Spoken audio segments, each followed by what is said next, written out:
Shalom bagi kita semuanya. Bersyukur bahwa Tuhan tetap mengasihi dengan terus memelihara kehidupan kita. Bersyukur bahwa kita tetap taat dengan terus berjuang dalam kehidupan, menerima segala sesuatu yang sudah menjadi rutinitas dan terus berjuang mengimani Allah yang kita sembah sebagai satu-satunya sumber dalam kehidupan kita. Bapak, Ibu, dan rekan sekalian, hari ini kita akan merenungkan satu nats firman Tuhan. Saya ambil dari Amsal pasal 13 ayat 3. Demikianlah firman Tuhan, siapa yang menjaga mulutnya memelihara nyawanya, siapa yang lebar bibir akan ditimpa kebinasaan. Saya memberikan judul lindungi diri. Ada istilah demikian, mulutmu harimaumu. Pasti ini sudah tidak asing lagi bagi kita. Mulutmu harimaumu memiliki arti bahwa apa yang keluar dari mulut kita bisa membawa malapetaka bagi kita.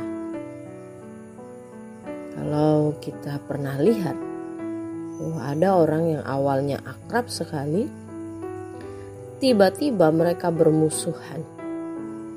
Ya mungkin salah satu alasannya adalah perkataan yang sebenarnya itu adalah candaan. Tetapi pada saat itu candaan itu menjadi luka bagi orang itu dan menjadi hal yang serius. Bahkan ada orang yang membunuh orang lain atau orang tuanya karena tersinggung omongan orang tersebut.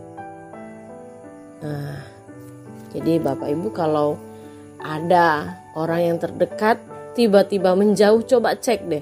Jangan-jangan ini mulut kita ini yang menjadi perkaranya, yang membuat kita tidak terlindungi dari hal-hal tersebut. Dari teks ini dan perenungan saya pribadi, ada dua hal yang perlu kita perhatikan. Yang pertama, siapa yang menjaga mulutnya memelihara nyawanya. Orang tersebut bisa menjaga tutur katanya. Tidak sembarangan dia berkata-kata begitu. Ketika dia mau berkata-kata, dia memilih untuk berpikir dulu 2-3 kali berulang, apakah perkataan saya ini bisa diterima atau malah menyinggung dia? Apakah tutur kata saya ini membangun atau tidak? Oke, jadi bagaimana kita bisa melindungi diri kita dari kebinasaan atau malapetaka? Yang pertama, tutur kata kita membangun atau tidak. Yang kedua, orang yang berbicara sembarangan. Siapa yang lebar bibir akan ditimpa kebinasaan. Yang dimaksud lebar bibir di sini bukan yang mulutnya lebar atau bibirnya luas begitu, bukan, tetapi tentang bicaranya, nada bicara yang sembrono, yang sembarangan. Nada bicara yang menghardik, menyentak, atau menimbulkan keributan.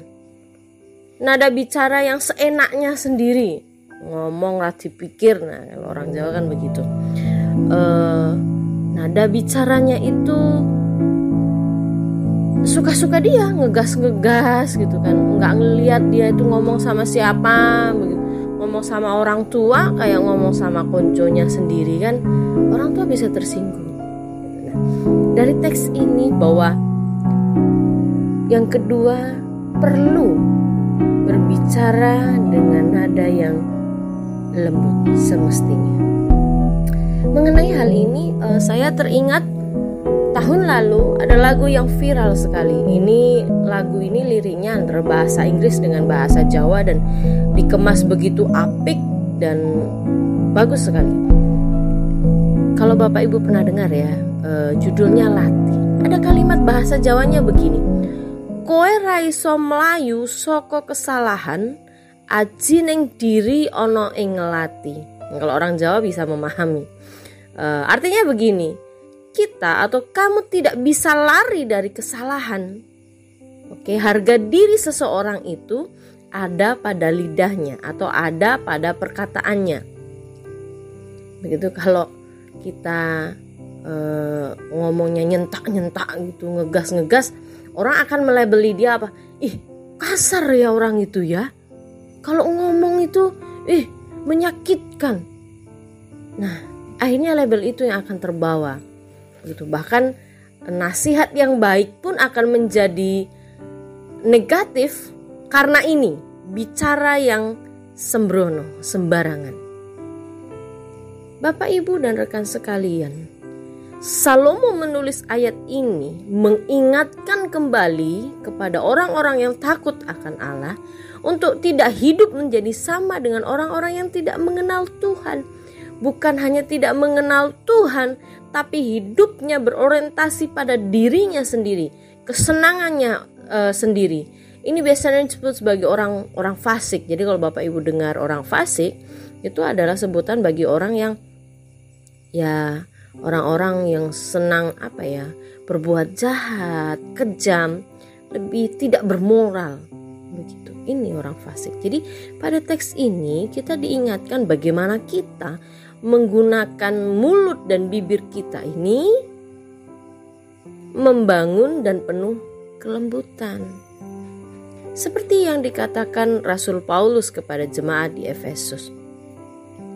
Demikian, Efesus pasal 4 ayat 29. Janganlah ada perkataan kotor keluar dari mulutmu, tetapi pakailah perkataan yang baik untuk membangun di mana perlu, supaya mereka yang mendengarnya beroleh kasih karunia. Bapak, Ibu, dan rekan sekalian, Salomo dan Rasul Paulus mengingatkan bahwa ketika kita melindungi diri, tidak melulu memerlukan biaya yang besar, tidak melulu dengan modal yang tak terhingga, tidak melulu harus orang kaya dulu bisa melindungi diri, tidak melulu harus bisa silat, bahkan mungkin dia menjadi masternya, enggak.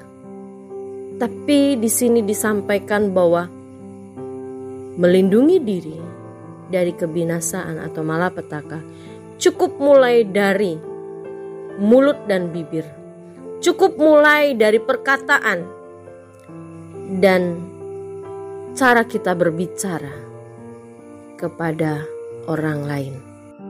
Kiranya Roh Tuhan menolong kita, memampukan kita untuk melakukan firman Tuhan pada saat ini. Dalam nama Tuhan Yesus Kristus, kita menyerahkan komitmen hidup kita untuk menjadi pelaku-pelaku firman yang sejati. Amin.